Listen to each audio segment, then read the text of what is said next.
Hello, welcome to my podcast, Empowered to Thrive. I'm so glad you joined me today. I'm your host, Kylee Powell. I'm an intuitive mentor, and I help people pleasers to find happiness, embrace courage, and experience peace of mind. But say you're not a people pleaser, and you're desperate for change and not sure how to make it happen, then I'm here to help. In this space, you're going to find motivation to live a life full of joy and resilience. We'll talk all things inner wellness. And because I'm a mom, we'll throw in some knock-knock jokes. Just kidding. We'll talk mom hacks and parenting sometimes. Whether it's your first time here or you listen week after week, I am wanting you to know, as I'm always wanting you to know, that your life is so significant. You are so valuable. And I, for one, am happy that you are alive. I hope that you enjoyed today's episode. And would you do me a favor? Would you go ahead and subscribe to my podcast? Give me a good rating and write a written review. Any of those three things would help me so very much, and I would appreciate it. Enjoy the episode. I have here with me today Kylee Nelson. She's a licensed therapist and a coach for moms. Kylee has a passion for helping moms of littles reclaim joy in their lives by overcoming mom guilt, anxiety, depression, and overwhelm through mindset work and self-care. Kylee is a mama to a toddler, married to her best friend, and loves Harry Potter, self-care, and dark chocolate.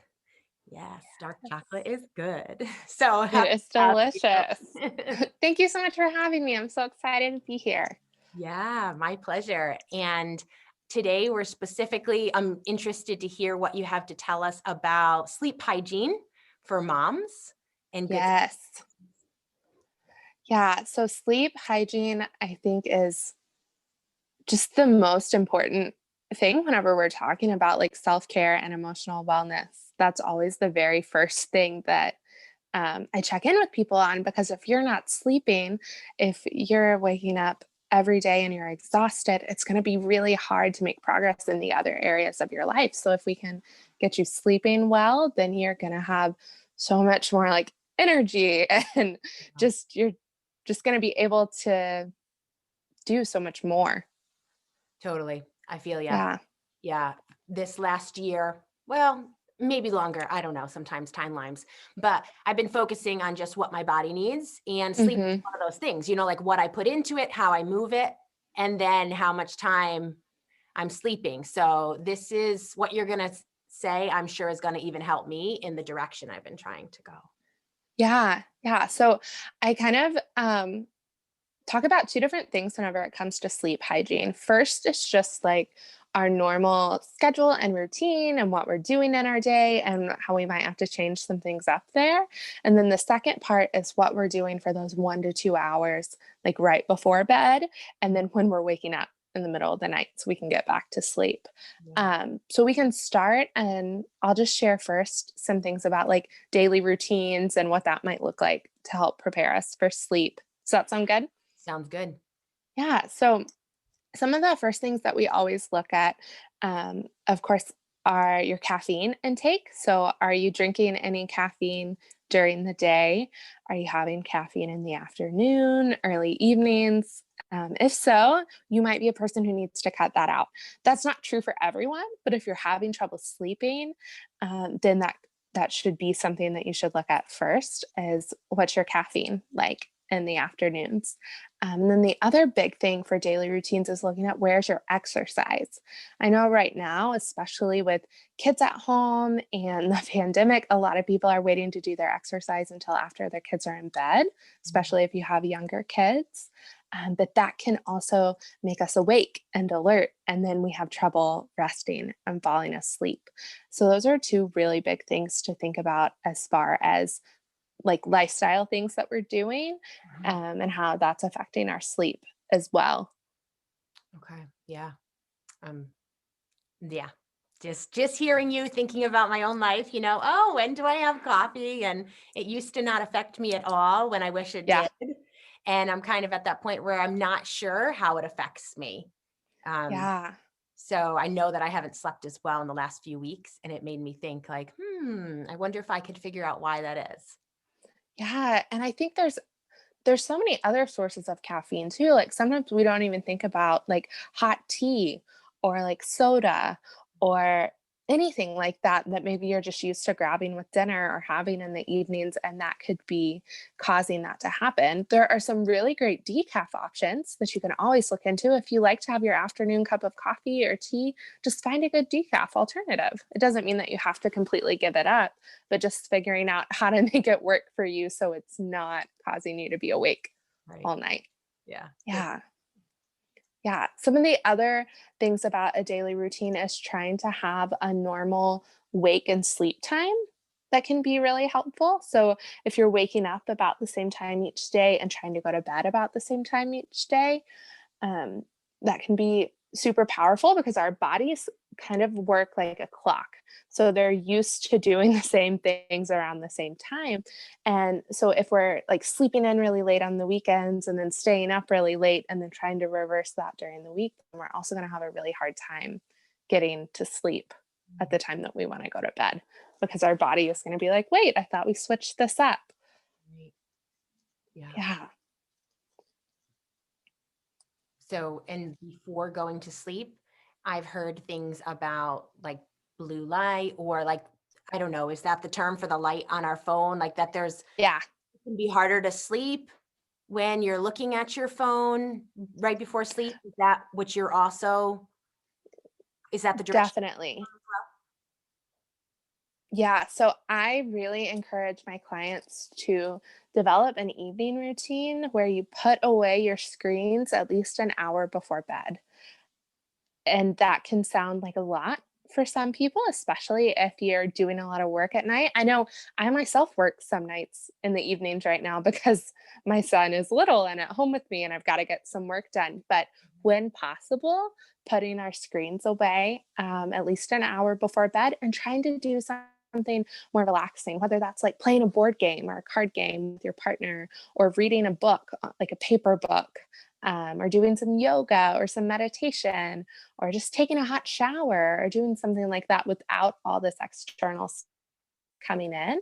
But I also know that a lot of couples like to watch shows together in the evenings. And my husband and I are no different. Sometimes we like to watch a show in the evening and it happens to be close to bedtime. So, something that we've found is we often will watch shows like on an iPad in our room.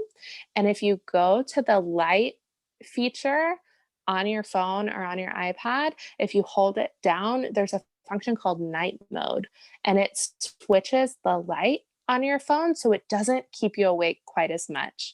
It's still not great to do if you're having a lot of trouble sleeping, but it is a good option to have because not everybody's going to put their screens away all the time before bed. And I know that and I'm realistic. So if we can either like use some blue light glasses, use the night mode on your phone, that can be really helpful as well. Cool. Yeah. And then as far as like evening routines and things like that, if you're really struggling to sleep, I know a lot of my clients really struggle because they're dealing with anxiety. And what can happen is like right before bed, all these thoughts come flooding in. That's the first time you're able to think about anything that day. And so you just find yourself kind of overwhelmed with a lot of things. You might be thinking about like the to do list for tomorrow or what you didn't get done today. Something that can be really helpful is to give yourself time earlier in the evening to just kind of sit down and make a plan for the next day. Maybe just kind of have a little recap. Okay, what did I get done today? What do I need to do tomorrow? When am I going to do that? And just spend like 5 or 10 minutes with yourself, maybe like while you're cooking dinner or while the kids are watching a show or whatever you're doing in the evening, right before bedtime so your brain has some time to kind of process that through. And then if you're still struggling with anxiety at bedtime, there's some really great breathing techniques that can be really, really helpful. Would you like to try one? Yeah. with me and we can all do it together? Okay. So there's a breathing technique where if you breathe in for 4 counts, you hold for 4 counts, and then you breathe out for 8 counts. What this does is it turns on the parasympathetic nervous system. And all that is just like the calming part of our nervous system. So our nervous system functions to keep us alert and to keep us safe. And then this helps kind of calm it down so we can actually relax and go to sleep. So you want to try it together? Okay, so we'll breathe in through our nose, hold it, breathe out of your mouth long and slow for 8 counts.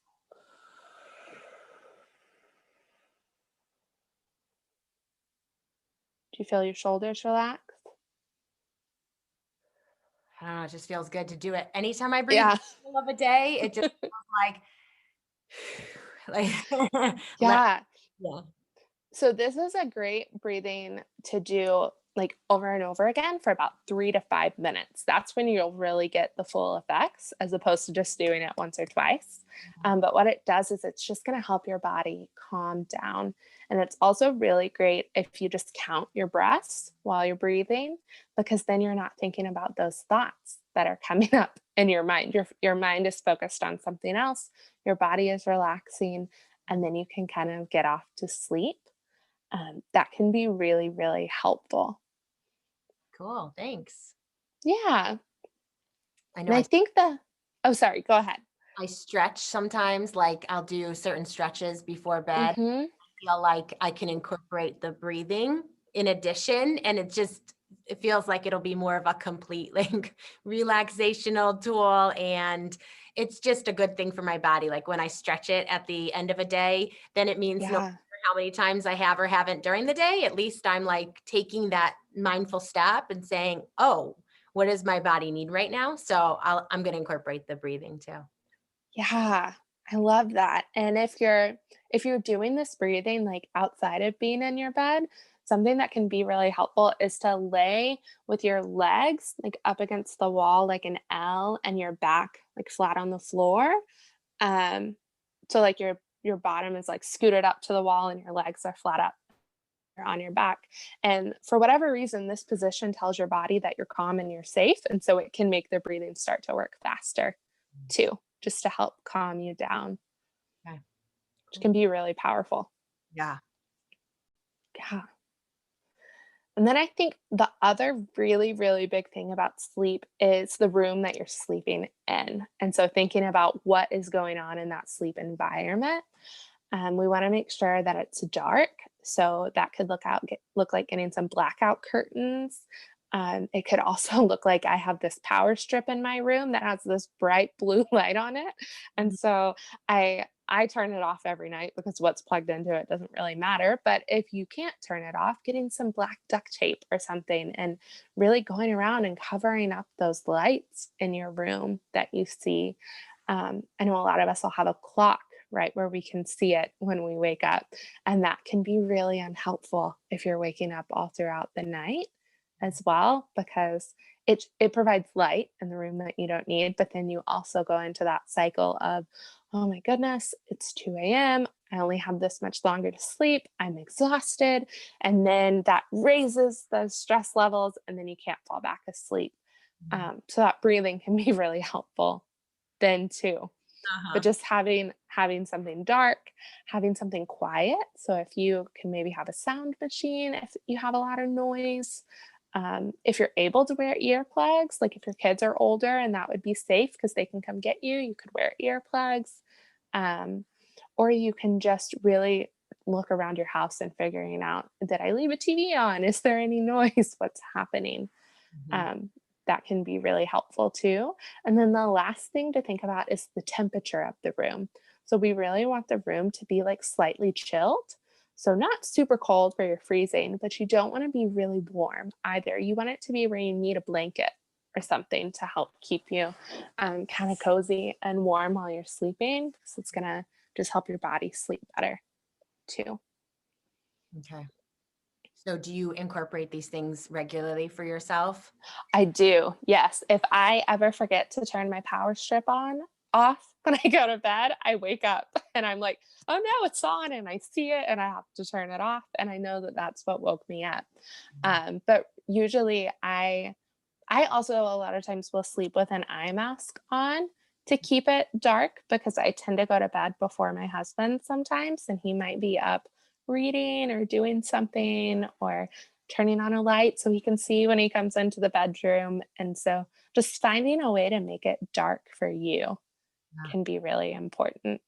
And then our house is pretty quiet at night, and my toddler still needs us sometimes at night, and he can't get out of his room. So we don't use a sound machine or anything in here. But I do remember when he was a baby and we had his sound machine in here with us. Mhm. Um, we all slept so well because it was just so soothing to have that sound. Mhm. Good to know. Yeah. I know people who use sound machines who, swear by them, and we Hmm. don't, but I'm always interested in learning like what's helpful to the body. So yeah, beautiful. Yeah. Some other things that can be helpful too, just like for falling asleep, Mhm. it's trying like a meditation that you can listen to, or even they have these things called sleep stories on like, I have them on my Calm app. I know you can just search for them on YouTube or other places, but it's someone reading a story in this really calm voice, and they have like this calm music behind it. So this can also be really helpful if you're a person whose mind kind of races at night because it gives you something to focus on. And Mhm. then you can set a sleep timer for it so it'll shut off on its own after a certain amount of time. And you can just turn it on and listen to it and just fall asleep. Nice. Good point. Yeah. Yeah. So, question. Sometimes I don't have the same nightly routine with my kids, but there will be times Hmm. where I like tell them some stories that I make up. And, Hmm. and then there's some typical things we do before bed, but the nights when I like tell them those stories, it does seem like they go to sleep a lot more quickly and easily. So, Hmm. is that something that is known? Like, is there something to, or Hmm. is it just randomly that it works well for my kids? The story time part. Yes. I don't know if there's something specific to the stories, but I do know that there is a lot of specific research about rituals before bedtime. So things that we do that show our body that it's time to go to sleep. Hmm. And those can be different for anyone. So if your kids have just associated stories with bedtime, then what that's doing is it's preparing their body for sleep. So that's why it's so important that we try to develop a small routine for ourselves, Mhm. even if it's just making some tea, writing in a journal for 5 minutes, and then listening to a sleep story. Like it doesn't have to be a big, long thing, but just a set of things that you do each night in order will teach your body, okay, I'm getting ready for bed now. Right. Just like a child. Yeah. I love it. That's good. Yeah. Good. I love more information and having tools and things to do to just enhance all parts of our life. So Yeah. this has been super helpful. Thank you. Yeah. Yeah, and I know I shared a lot of different tools. And so what I really encourage people to do is pick one or two that you want to try and start incorporating those into your routine. It's not going to be helpful if you try to do all, I don't know how many different things I said, 8 or 10 things at once, because that's too much. And so probably there was something that stuck out that you thought, oh man, maybe I should try that. Try that one for 2 weeks. See how it works. If you want to add in something else after that, do that. And so it's not about being perfect or about doing it exactly like someone else. It's Mhm. about finding what's going to work for you and your routine and your lifestyle and just who you are as a person. Yes. Yes. And I feel like what you just said there at the end sums up what the energy that you carry through your Instagram account. Like, I feel like you're Hmm. always sending that message. You don't have to do it like somebody else, you know, Yeah. good for you, try things out. And like you just said it there, but I feel like you do such a good job at exuding that and giving people the freedom to just be Yeah. who they are and see what works well for them. And so like I second that. And the idea that we can try to incorporate a lot of things at once, but it's not going to be sustainable. Yeah. So 1 or 2 things of what you've said. And then I like the idea, try it for 2 weeks, see if it works. I'm kind of thinking for myself, taking an hour before bedtime to not have a screen around me, or to just know, like, I'm just going to give myself that time where I don't have to be looking at any messages, doing any work. And definitely the breathing. I know I want to try to incorporate that. So you said, tell me again, counts. Yeah. So you breathe in for 4 counts, you hold for 4 counts, and then you breathe out for 8 counts. Okay. Yeah. Great. So in doing that for a few minutes is what you meant. Yeah, just like 3 to 5 minutes. You can just set a little timer, and it'll really help. One way to know that it started to work is you will actually feel like more saliva come into your mouth. So if you start to feel like you're salivating, you'll know that you've triggered that part of your nervous system. So that can be really helpful just to know, oh, this is working now. Yeah. Okay, good. Yeah. All right. A lot of it. I think the only thing that can be really helpful is if you are really struggling with waking up at night, really focusing on how you're speaking to yourself whenever you wake up. So I know we said before about like, oh man, it's 2:00. I'm exhausted. I'm not going to get any sleep. So if we can kind of flip that script and be more kinder and gentler and compassionate with ourselves and say things like, okay, I'm awake, but I'm resting my body. I'm closing my eyes. I'm doing all that I can. I'm giving my body what it needs. I'm going to do my breathing. If we can flip that around, that's going to stop our cortisol levels from rising so much and actually give us a better chance of going back to sleep. Because when we beat ourselves up, it just gets us really escalated. And then we have even a harder time. And then we feel bad about ourselves. Mm-hmm. Yes. Yes. Yeah. If I ever wake up at night, I am in a practice. So I think it's super helpful what you're saying, because like I'll close my eyes and just lay there and not let myself really think about anything, like more of that, like where I'm just mindlessly maybe laying there so that I can actually work with my body to help it fall asleep. So just laying there and closing my eyes, even if I take a nap, I do that, instead of trying to like amp myself up. I need to sleep. I really needed a nap. Just laying there, letting my eyes be shut. I mean, I do well with music. I don't know if that's a good or bad thing, but for my body, like, yeah, I do really well if there's music on. And like one of my kids does too, but then 2 of them don't. So I know that, like, if I put a song on before they go to sleep, I know I won't leave it going because it'll make it harder for a couple of my kids to fall asleep. Yeah. But yeah, that idea that I'll just lay there even for a nap, close my eyes. If sleep comes, I'm grateful that sleep comes. But if it doesn't, then I rested and I lay there and I relaxed. But it's like a deliberate choice I've made to not fight for the sleep, but just to take advantage of, I'm laying here, I'm resting, and I'm shutting my eyes and just, not letting my mind go to the to-do list or what's happening. And I mean, I guess it's a deliberate effort, but with practice, I do feel like it becomes something that's easier to do. Yeah. Yeah, for sure. And I think that's just like with any type of intentional practice. So with meditation, with journaling, with anything like that, it is a practice. So it's just something that we have to be mindful of and keep trying at. And whenever it doesn't go exactly like we want, we just say, oh, well, I'm working on this. And then we try again the next time. Yes. Yes. All right. So if people want to find you on Instagram or elsewhere and follow you, because I think they should, whether they're a mom or not, but I know you especially, speak to moms, how can they find you? My Instagram is fulfilledmotherhood.co, and that's my website as well. So yeah, that's where people can find me. I'm really active on Instagram.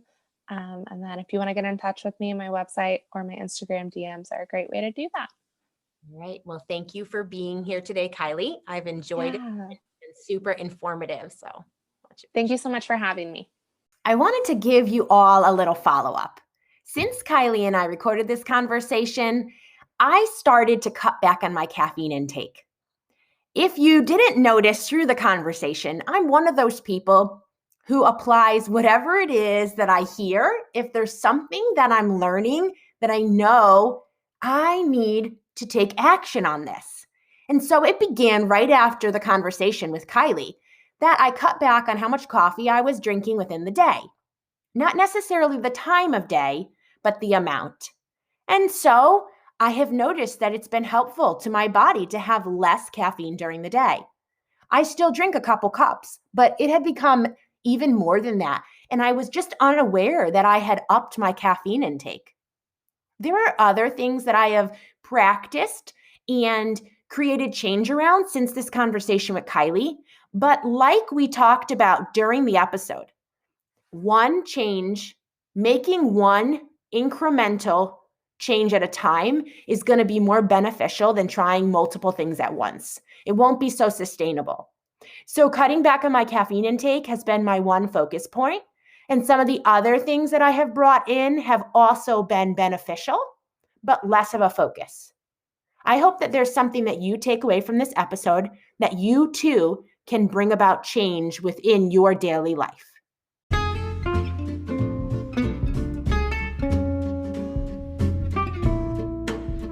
I want to close out today's episode by thanking you for being here with me.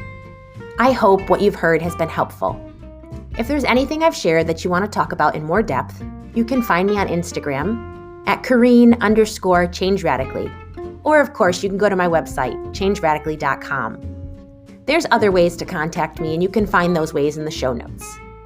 But for now, I wanted to ask you to please help me grow my podcast and reach others with this valuable content. You can help me do that by subscribing and rating and reviewing. Until we talk again next week, I'm wishing you the very best.